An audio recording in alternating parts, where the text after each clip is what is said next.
Hello నమస్తే అండి. Welcome to my channel Dhaniyakula Padma Tulasi. Summer season వచ్చింది కదా, పచ్చళ్ళు, వడియాలు, ఊరమిరపకాయలు అన్నీ పెట్టుకుంటాం. ఈరోజు నేను గోరుచిక్కుడుకాయలతోటి ఒరుగులు ఎలా చేయాలో చూపిస్తాను.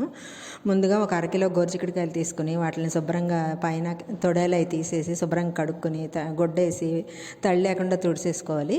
తర్వాత వాటిని మనం మిరపకాయలకి కనుక పిన్నిస్ తోటి ఎలా చీలికలు పెడతాం అలాగే వీటికి కూడా సైడ్లో చీలికలు పెట్టేసి మనం అరకిలో మిరపకాయలకి ఒక పావు కిలో పెరుగు తీసుకుని బాగా చిలికి దాంట్లో ఒక 2 గ్లాసులు నీళ్లు పోసి పలసగా చేసుకొని ఈ గోరుచిక్కుడుకాయలు ఒక డబ్బాలో వేసేసి దానిపైన ఈ మజ్జిగ ఒక ఉప్పు ఒక చారుడు ఉప్పు వేసాను నేను. అరకిలో ఉల్లిపాయలకి ఉప్పు వేసి ఆ మజ్జిగ వేసేసి అలా 3 రోజులు ఉంచేయాలి. మజ్జిగలో రోజు కలుపుతూ ఉండాలి మజ్జిగ. అవి ఎండిన తర్వాత మనం ఎండలో ఆరబెట్టేసుకొని ఏగింత బాగా గలగల అన్నదాకా ఎండబెట్టుకుని నూనెలో వేసి వేపుకుంటే మిరపకాయలాగా చాలా బాగుంటాయి. ఈ వీడియో నచ్చినట్టయితే లైక్ చేయండి, షేర్ చేయండి, కామెంట్ చేయండి.